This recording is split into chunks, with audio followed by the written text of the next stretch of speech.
Like sands through the hourglass, so are the days of our lives. I'm more of a Desperate Housewives fan. Happy St. Patrick's Day! I don't know what that was. Top of the morning, Top of the morning, yeah. But it's... I love to see. As Niall Lauren says. What are we doing? We are brewing a white stout. Ooh. Yeah, for St. Patrick's Day. We're going to add coffee to it. Some cold brew that we made. Like a good basic white person. Well, I don't want to offend anyone. Well, in this state of... We're not going to talk about that right now. Okay. This video may not see the light of day. True. Might not do Rona. Is that politically incorrect? I've never heard anyone call it that. The Rona? And I'm pretty sure didn't Rona close? Not because of the illness, but just sales have. but because of bad business. And also, we are going to brew a beer to commemorate this pandemic. Yeah. Bless.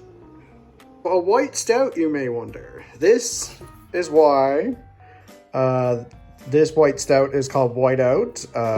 We really like it. It's part of Kitty Vitty and the New Fermenters yearly?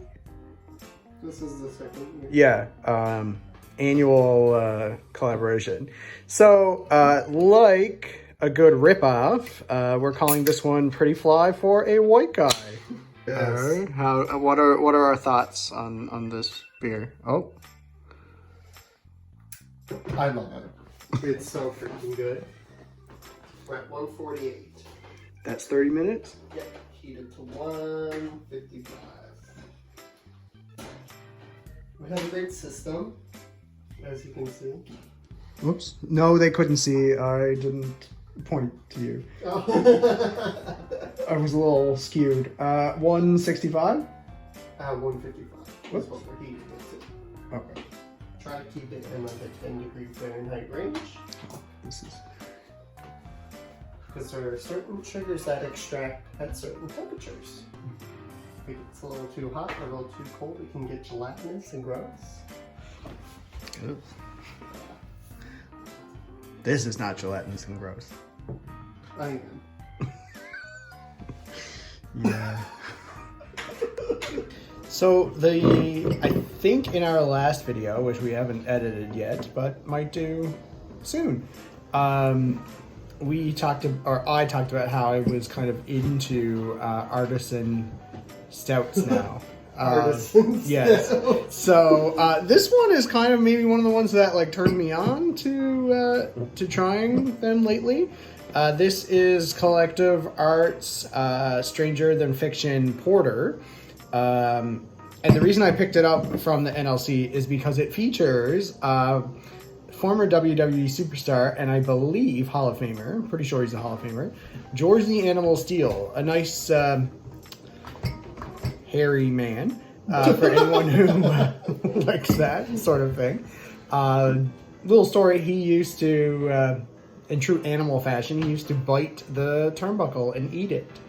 So that was kind of interesting, but I love the can. I love it, and I can't really remember what the beer tastes like, but we'll let you know. So what are we doing now? I think we're mashing the grains. We are. Yeah, we're trying to get all those sugars out. So we got a really fine mesh strainer, which is good. It keeps the sediment and stuff down. Unlike when I tried to make beer many years ago. And what happened then? I think I made oatmeal and bottled it, actually. Yum. Yeah, not so much. Was it an oatmeal stout? No, it was supposed to be a summer wheat beer.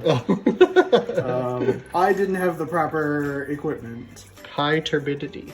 Or a certified beer server as a partner to Thank you. Tell me how to Thank you. how to brew. What also comes after my name? Ahmed CCC. Wow. Jealous. It's looking pretty good. It's really golden, which is nice. And we got our yeast over here. So it should be good. I'm excited. It smells really roasty. I'm glad we added a little bit more roasted barley. Might change the color a little bit, but who knows? So, what are your thoughts on the Stranger Than Fiction? It's really nice. It has a lot of chocolatey notes, which I like. Yes, a big jump from the white stout. A big jump, yeah. Also, oddly, this is Stranger Than Fiction. Some really crazy headlines in the background of Mr. George the Animal Steel. I can't believe it's happening in this country. What Canada can do about COVID-19. No, Ebola. Yeah, so, making sure things are clean. So Russian, so clean. So our next offering comes from Muskoka Brewery. It's the Shinnicked Stout, which we kept calling Snickered Stout. And just in case you're wondering, Shinnicked means that numbing gasp for breath feeling when you plunge into the Muskoka Lake for a chilly late night dip. And as my father would say, anyone who does that needs their head checked. But this is a fun beer. It also has Muskoka's roastery signature lumberjack roast coffee, which makes it, in my opinion at least, an artisan stout. From Ontario to the Pearl. We got some Landwash Hazers. Is that how you say it? Hazers Rock Breakfast Stout. And so funny because last year when Landwash opened, we had a flight and I tried this and I downed it as fast as possible because I was like, ew, stouts. But it's cool because it uses Jumping Bean coffee. Jumping Bean is a local coffee roaster here in St. John's. And so this is how it looks. Now, sir, tell me, who are you wearing? Dildo. This is our OOTB, outfit of the brew. When did we get this? Last year. Yes. For St. Patty's Day. Your turn. And you're also wearing a Lululemon hat, which is also pretty fly for a white guy. You need to be stopped. I'm wearing the same thing because we're annoyingly gay. I was gonna say cute. But now I don't like the cultural appropriation on the back here. A few more beers and I'll be Irish. Niall Horan who? That's not fair, you know. And I'm again wearing a trucker hat because this is from Split Rock in Twillingate, which I visited twice, and really liked being out there. But they have food now, which I really want to go out there, but Twillingate's really far, and it's a hipster spot, and it's expensive to stay there in an Airbnb. But given the current thing that we're not talking about, who knows how much things will cost later. But yes, this would be the second video that I've worn a trucker hat in. So either it is cool, or the breweries who make these hats don't realize that it's a trend from the early 2000s, but I still think it's cool. So. Doing now? We're adding the cold brew to the boil. Ooh. Yeah, so we got like a really nice low rolling boil going on. It'll heat up in a second.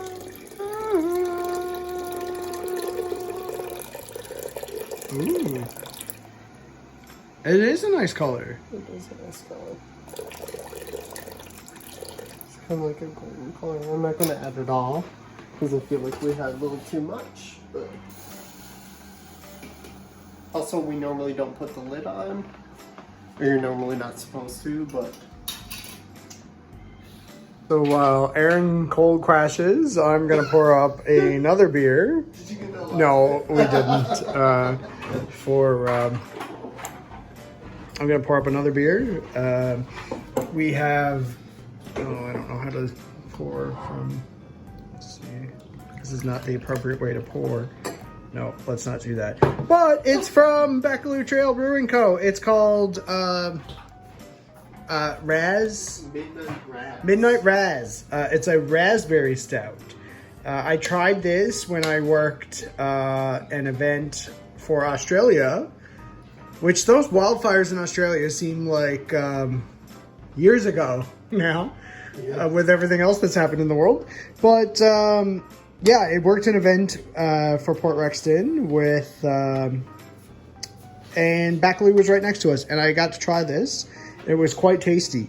So it's a raspberry stout, again keeping with artisan, you know, adding some shite to your stout, which is shite is a good Irish word. I really smell the raspberry. Yeah. I think Jessica had a pint of this when we went to Taslow that night. Oh. Oh, yeah. It's tasty, isn't it? Yeah. It's like a really good mixture. It's like dark chocolate raspberry. Yeah. And we've got some, we can probably only play like a few seconds of it before we get sued. But we're trying to figure out our playlist, so stay tuned. Brew's done. Yes. And we're celebrating St. Patty's Day with Irish nachos. Irish nachos. But don't forget shoes. So, too sweet.